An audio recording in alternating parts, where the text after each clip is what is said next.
তৃণমূলের তরফ থেকে অভিযোগ করা হচ্ছে বিরোধীদের চক্রান্ত, তার জেরেই এইরকম হারহীন ঘটনা। সেখানে সরাসরি প্রত্যেকে বলছেন বাকিরা যে তৃণমূলের গোষ্ঠীদ্বন্দ্ব। এই নিয়ে কি বলছেন প্রাক্তন রাজ্যপাল এবং বিজেপি নেতা তথাগত রায়, শুনুন।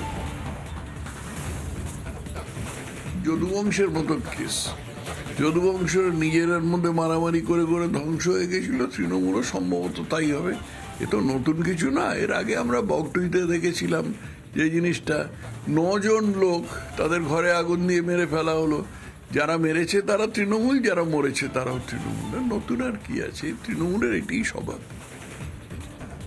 যে কথাটা বারবার বিরোধীদের তরফ থেকে বলা হয়, যখন আমরা এই ঘটনা দেখছি তখন এটা তো প্রথম উদাহরণ নয় যেখানে অভিযোগ উঠছে যে তৃণমূলকে মারছে।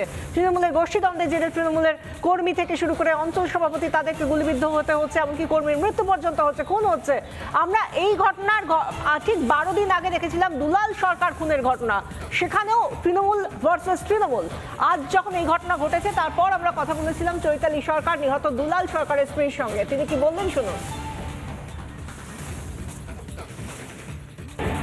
এই ঘটনাটা ঘটছে, এই মুহূর্তে তার পরিবারকে সমবেদনা জানানো ছাড়া আমার কিছু করার নেই, কারণ আমি জানি এই অবস্থার মধ্যে দিয়ে আমি চলছি।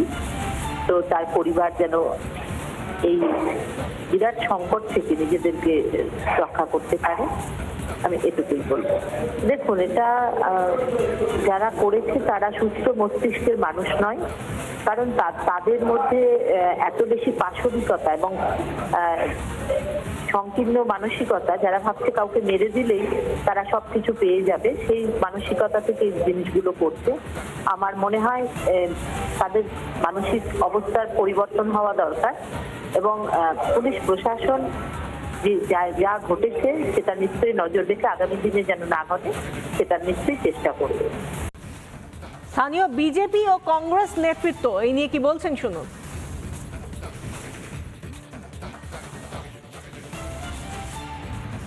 তৃণমূলের সম্পূর্ণ একটা গোষ্ঠীদ্বন্দ্ব, একটা গোষ্ঠী আর একটা গোষ্ঠীর সঙ্গে লড়াই করছে, এলাকা দখলের লড়াই। এবং কালিয়াচক আমরা জানি, ওখানে জাল নোট থেকে আরম্ভ করে ড্রাগের চক্র, জমি জায়গার বিজনেস, একটা চরম দুর্নীতির চরম শিখরে পৌঁছেছে। পুলিশ চুপ করে আছে আর তৃণমূলের এই গোষ্ঠীদ্বন্দ্ব হচ্ছে। মালদা জেলাতে কয়েকদিন আগে আমরা দেখলাম বাবলা সরকার খুন হয়ে গেল, সেখানেও অভিযুক্ত তৃণমূল নেতা। আজকে তৃণমূলের অঞ্চল সভাপতি গুলিবিদ্ধ হয়েছে, যারা তাকে আক্রমণ করেছে তারাও তৃণমূলের। এই তৃণমূলের এই গোষ্ঠীদ্বন্দ্বে সারা জেলার মানুষ আজকে অতিষ্ঠ হয়ে গেছে। কোনো মানুষের কোনো সিকিউরিটি নেই, মানুষ বাড়ি থেকে বেরোতে ভয় পাচ্ছে।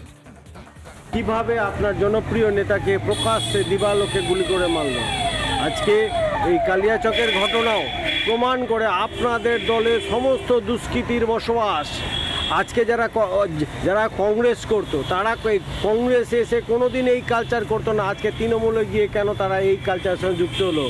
কংগ্রেস এগুলোকে প্রশ্রয় দেয় না, কংগ্রেস শান্তিপ্রিয় দল। আপনাকেও বলতে চাই যে আপনিও সাবধান হন, কারণ এই দল সমস্ত কাউকে শেষ করে ফেলবে, কারণ দুষ্কৃতির আখড়া হয়ে গেছে। এই দলের কালচারটাই এইরকম, খুন ডাকাতি রাহাজানি। নানা ধরনের কন্টেন্ট দেখার জন্য লাইক করুন, শেয়ার করুন আমাদের ফেসবুক পেজ, সাবস্ক্রাইব করুন আমাদের ইউটিউব চ্যানেল। পাশাপাশি অন্যান্য ব্রেকিং নিউজের জন্য অবশ্যই চোখ রাখুন রিপাবলিক বাংলায়।